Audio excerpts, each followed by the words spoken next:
Hello, everyone. Welcome to the Veterinary Business Podcast, your ultimate resource for developing a successful veterinary practice and career. I am Naren Arulrajah, the founder of Veterinary Business Podcast and one of the co-hosts. On this podcast, we bring you insights and expertise from industry-leading doctors, experts, and thought leaders. We cover a wide range of topics, including practice management, and today we're going to have some fun talking about euthanasia and how to do it right so you don't have any professional complaints. And we also cover topics like marketing strategies, leadership development, HR best practices, and a lot more. Whether you are a practicing veterinarian, a practice owner, practice manager, or a student studying to be a veterinarian, this podcast is tailored to help you navigate the unique challenges and opportunities in the business of veterinary medicine. Every listener to this podcast is welcome to visit our website, veterinarybusinessinstitute.com, for additional resources and tools to support your growth. And remember to subscribe to us on iTunes, Google Play, Spotify, and any other podcast platform.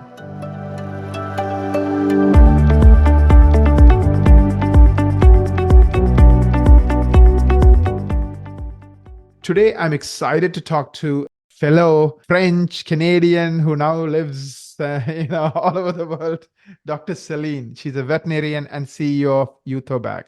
Dr. Céline, can you please pronounce your last name? I do not want to be the butcher it till I hear you say it properly. No pressure. I mean, I don't even know how to say my name myself. Yeah, it's Leheurteux. Yeah, it's a uncommon name. Leheurteux. Yeah, you got it. Leheurteux. Okay, perfect. Yeah. Yeah. So tell us your story. I know I heard a little bit about your story and how your parents moved from France. Tell us who you are. Yeah, I'm one of those, those vets that wanted to be a vet since I was 8 years old. Just been obsessed with that. I couldn't see myself in the world not being a vet, not being an animal doctor. And, I made it and graduated and then,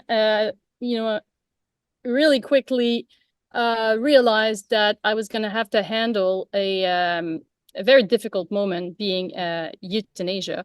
For which I was not prepared at all at vet school. Like, we didn't talk about it, not even 30 seconds. So I was just thrown in practice without any knowledge. So I did struggle to perform euthanasia, and I was very young and I had not lost a pet myself, at that point. So it was hard to be understanding what the pet owners were facing. So with time, I realized how impactful that was, and that my clients actually would keep this experience in their head, maybe for the rest of their life. And then I thought I need to put more, to get more knowledge on how to handle this euthanasia appointment. Then I got better at it, but still I needed to put beloved pets into garbage bags after they passed. So, our vet audience knows about that. You as a pet owner might know or not know that, because it's something we don't talk about and we hide. And at one point, after a couple, 10 years in practice, and I calculated about 5,000 euthanasia, it was just making me sick to have to do this because it was stressing me. And I thought, vet med is stressful enough. I don't need to go through the stress of having to put a beloved pet in a garbage bag like I work in the mafia. So I'm like, okay, I'll just look for a nice option. It is somewhere. It's made in Italy or Japan, and I'll just import it and use it for my clients because they expect more from me than a garbage bag. Looked it up, couldn't find it. I'm like, what? There's everything in VetMed. Everything you need, you find, you buy, you use, you charge a client, but not a body bag. So I decided to design one and market it. Just like typical vet, I don't know how to do the surgery. I'll just look it up, figure it out, and do it. So, which I did. I'm like, oh yeah, let's just start a business. Let's design a product. Let's get made in China, and let's, everybody's going to buy it because it's so obvious. Well, so I've been doing that for, since 2016.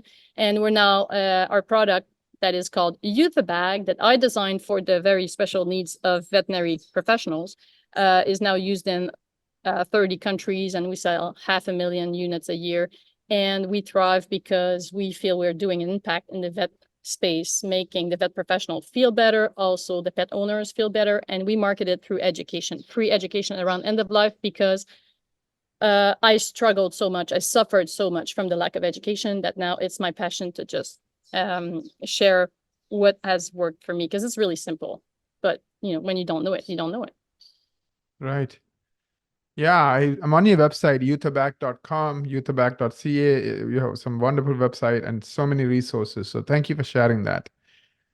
So you have been doing Euthabag, and you have been helping pet owners, 500,000 times a year, at least find some peace, in this difficult time of their lives. Because Yeah. for a lot of people, it's part of the pet is part of the family, right? I mean, if pets go on vacations, like, we went on a vacation. We have a Sheltie, of course, we couldn't take him on a plane.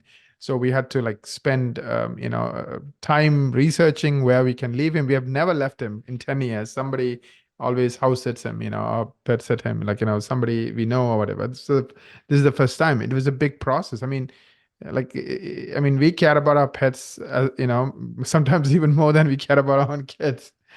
So, so it's like this idea of like a garbage bag. I totally get it. It just doesn't make any Yeah. sense, right? Like, I mean, would No, it just, yeah. I can't even visualize it. I can't even imagine. And I was looking at your product, and it's so beautiful, and so it's just perfect.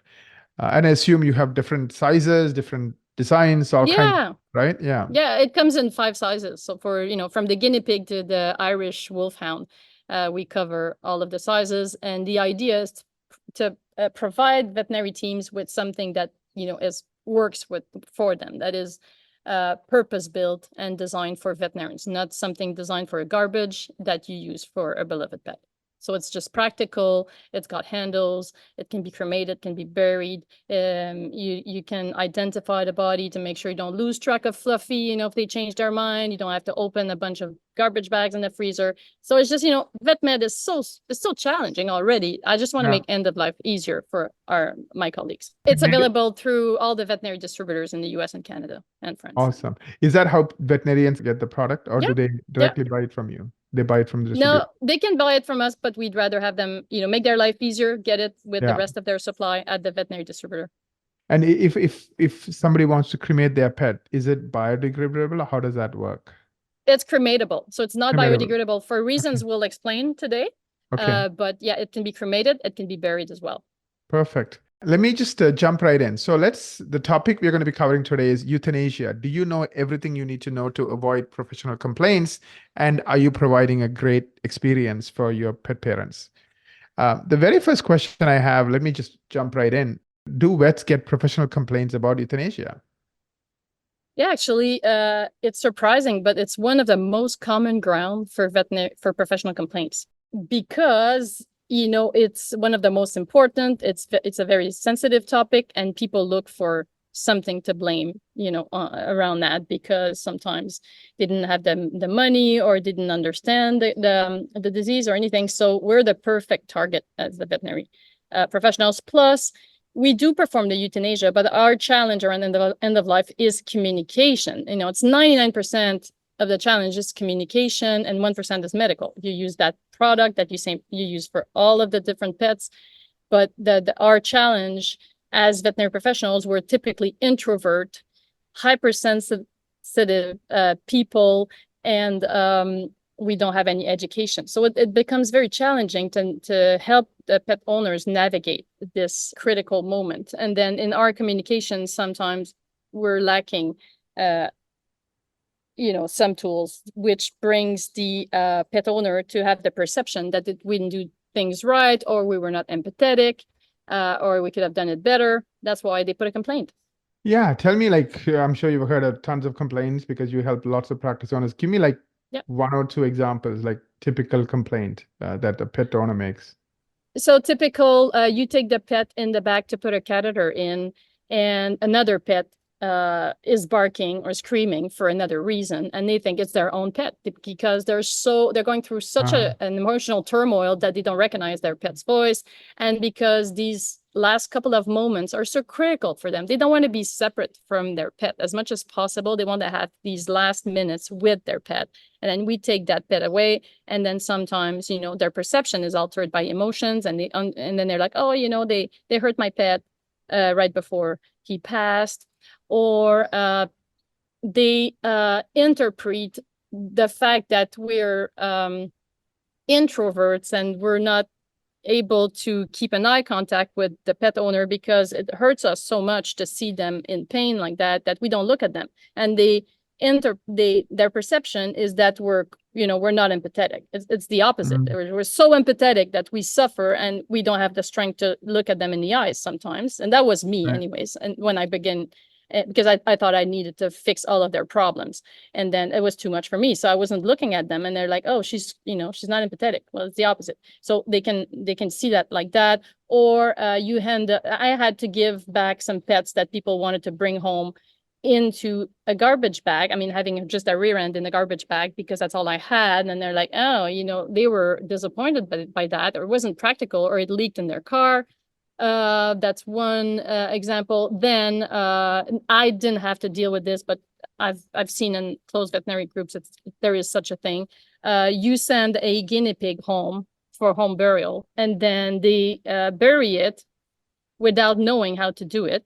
They don't do it deep enough. There's a rock, so they just bury it 1 foot deep. The neighbor's dog passes by and digs him up, eats the guinea pig, passes out because he gets a shot of pentobarbital, and then he's out. And then they bring the dog to the vet, and what happened? Well, we didn't know. We didn't know our guinea pig could be toxic to my neighbor's dog or any other animal. So for some reason, in 2024, veterinary practices are taking incredible risks on their liability because they don't provide enough information around home burial. So let me understand this. So your business helps with the burial part, right? You have this awesome Euthabag, but how do you also help with like education, like helping educate these veterinary professionals on 10 different ways they can get in trouble and how to avoid them so they don't get in trouble? Yeah, we have a whole CE platform that is race approved, and it's free. And people can go on them. Also on our website, we have a handout to provide with the pet owner on how to bury a pet. And myself, as a vet in practice, I was telling my clients, I'm like, you're probably in front of the only vet that will explain you in details how to bury a pet, because it's something important. Like, I wouldn't improvise myself burying a person in my backyard. Why would I do it for a golden retriever? There are things to take into account. So I tell them, make sure you do it deep enough. The distance from a water intake, the distance from the house. Are you living in a suburban area? You need to look at the local jurisdiction, make sure you can do that, and so on. So I provide them with a handout and I explain them. And most of them go like, oh my God, I have no idea. Okay, let's go for private cremation, which is much better. And, I have so many experiences where I had another gentleman show up with his lovely dog. We had to put her down. He didn't expect that. And then I asked him, what are you going to do with her? He's like, well, I'm going to bury her on my farm. I'm like, okay, where at? Well, I've got a sand pit, so I'll put her there because she loved to play there. I'm like, you know what? You can't do this because you'll find her on the side of the road the next day, dug up by a fox or who knows. I was like, oh my God, I have no idea. Yeah. What else could I do? Well, you could do private cremation or just cremation. Oh yeah, thank you so much. He was so grateful that I avoided that trauma for him. So that's how we help veterinary professionals, providing them that template of a handout, also some education around aftercare. What is cremation? What does it look like? What's the process? How long does it take? What does it look like? So, it's really like from the bottom of my heart, I had to struggle to learn it all. So I just put that in a CE platform. So I help relieve some of that stress because, as you know, vet professionals love to know what they're doing. And around end of life, because we lack of education, we don't know what we're doing a lot of times. And we need to learn by doing mistakes, which was my case. And I want to prevent that to other vets. Right. So is this something that almost all vets do, like end of life care, even when they don't know what they're doing? They kind of do it because it's their pet or so they just feel like it's their obligation. And then, of course, like you're saying, some of them do know what they're doing, others don't know what they're doing, and that gets them into trouble and, of course, creates trauma for the pet parent. Yeah, and for the vet himself. Yes, so it's one of the most common procedure we do, actually, along with medical consults and, preventative care. Depending on the type of practice and the area we work at, all vets will have to do that. It's all part of what So we provide. talking about liability, you mentioned this professional complaint can be a big deal. Like, let's say you do everything properly. Let's say this person, took your training, knows everything, did everything perfectly. Of course, people can still complain. But if that happens, as long as you can communicate or prove to the body like what you did, are they kind of will they take your side as long as you documented everything and you have Oh proof? yeah. Yeah. It's just at this right now, it's just letting pet owners leave your clinic with a pet that was euthanized with pentobarbital. It's pretty much the equivalent of letting them leave with a biohazard Jeez. medical, medical waste, because it's full of pento, and it's dangerous for domestic and Mhm. wild animals. Number one, Yeah. it's also been shown that an animal that has been euthanized with pento, if it's buried in the ground, it will contaminate the soil. It can Oh, also contaminate the water. So there's a study that's been done in the 90s. Okay, it's many years ago, but they showed that they took some samples 300 meters away from the dump where the pets were buried, and they have found traces of pentobarbital 20 years after wow. the burial. There was still some pento in the water around the dump. So yeah, and then there's been several studies that have been done on so the pentobarbital is what we use to euthanize pets, and it's super stable. Like the other medication we use are not as stable as pento, but again, that's something we're not taught at school. And then it's such an uncomfortable moment when people say, well, I'm going to take her home and bury, and they're crying, and you're you want to just be there and help them, and then you just let them leave the clinic, but you should make them sign a document saying that they're informed that there are some risk, and that they got the information from you, that a discharge, right? That's that number one. Then just it's basically that, and as everything else, document what you communicate with the pet parents in the file. This is awesome. Thank you so much. You talked about, the risk associated with burying a pet at home. Now let me switch gears. Are there standards on how veterinarians dispose of pets? Like if the veterinarian were to dispose of pets? Yeah, that's a good question, because we've got standards and everything else, every aspect of our practice. We need to make sure we do this and that. And before surgery now we do lab tests to make sure they're healthy and so on. But around the end of life, it's like that gray zone where you do whatever you think is right, but you're actually making a decision for the pet owner when you decide to put him in let's say, a cadaver bag or a contractor bag.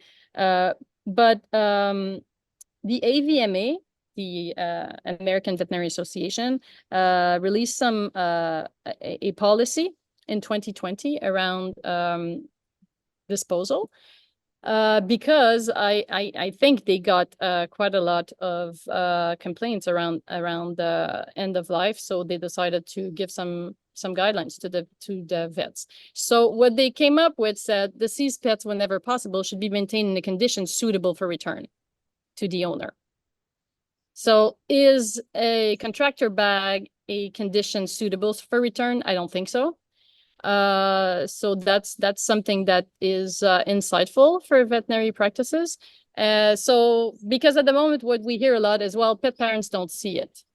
But it's not because pet parents don't see it that you can do whatever you want. You're always supposed to offer what the best choice is, not option A, option B, option C.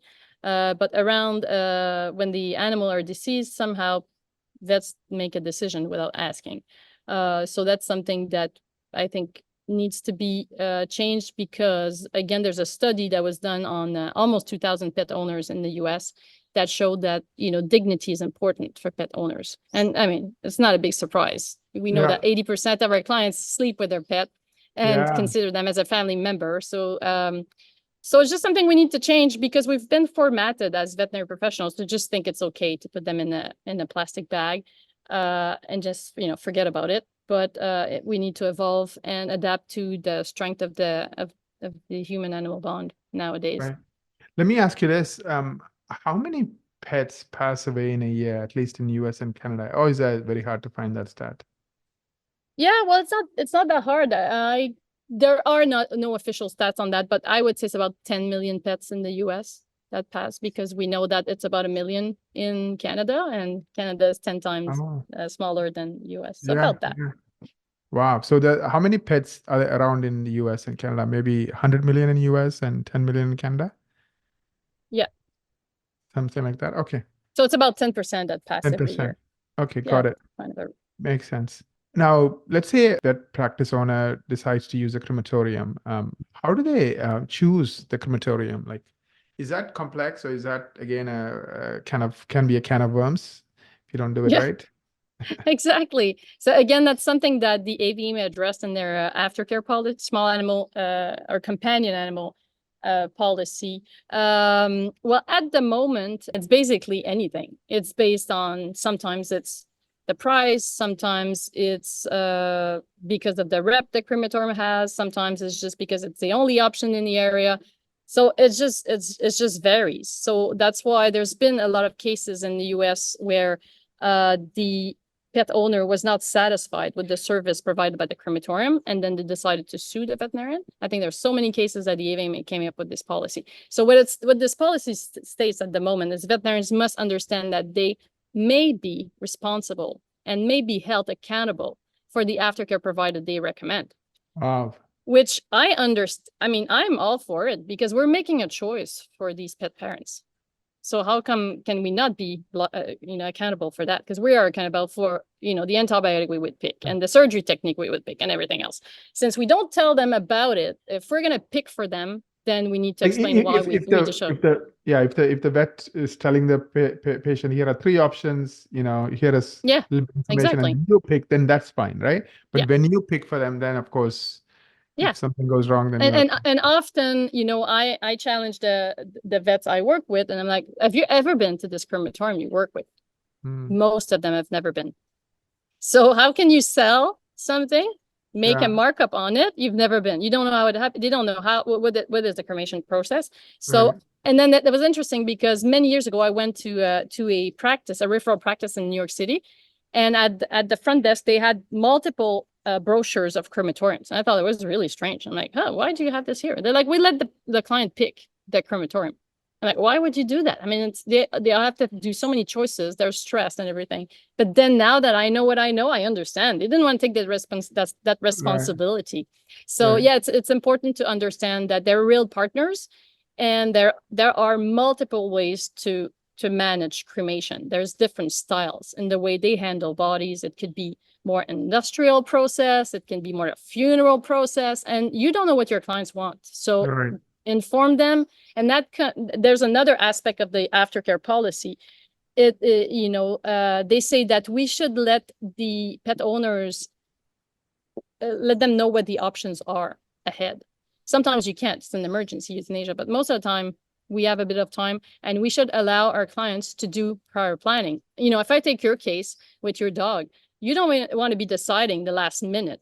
The last appointment, like, you want a private cremation, a group cremation, you want an urn, you want to be there, not be there. I mean, give them a chance to make their choices. So they say encourage prior planning so pet owners are aware of their options and can easily communicate their preferences. Because it's something once in that relationship, you cannot go back. So if you don't give them the opportunity to get the information, just send them to the cremation center website. They can give them a call. They can go visit. Crematoriums want to have a touch base with our clients, and we seem to just be keeping that from happening. So we just need to be more open and say, get in touch with them. They are the professionals. They have somebody to answer the phone. As we do that, we're rushed. We don't have enough time, and yet we still handle advising the pet owners. But we could very well just send them to them because they have somebody waiting for the phone to ring. Yeah, agreed. Let me ask you the last question as we bring this to a close. So we talked today about, do you know everything you need to know to avoid professional complaints as it pertains to euthanasia? Are you providing great care, end-of-life care for your pet owners and, of course, your pets? If somebody is interested in learning more about, let's say, how to handle an euthanasia appointment, like what to talk, how to say, all the things that they need to know, where do they go? Body language. Yeah. They can go to our website, euthabag.com, and then they'll see the CE platform section, or directly to our platform, which is veterinary euthanasia education.com. So I'll repeat that: veterinary euthanasia education.com. And they have modules from 15 minutes to an hour and a half. We also have a module on euthanasia for new grads. It's an hour and a half, and just how to avoid the biggest mistakes. Thank you so much, Dr. Céline. I really enjoyed our conversation today, and I got so much value out of it. I mean, you opened my eyes to something I didn't realize. Whole world. Yeah, exactly. It's like, I didn't realize all the nuances and all the details. So I really appreciate it. And I know we have listeners all across US and Canada and even in other parts of the world. So I'm sure they'll all appreciate you for what you're doing. I remember seeing your TED Talk. We'll put a link to your TED Talk. We'll put a link to your website. We'll put all those resources.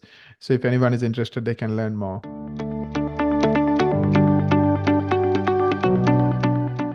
I also want to take a minute to thank our listeners. We appreciate each and every one of you. We cannot do what we do without you. If you like our podcast, share it with your colleagues and friends on social media, especially this one with Dr. Céline. Also, please don't forget to leave us a review on your favorite podcast platform. Your reviews will help other listeners find us. Till we meet again next week, keep striving for excellence and making a positive impact in the lives of your patients and pet parents. Wishing all of you an amazing week ahead.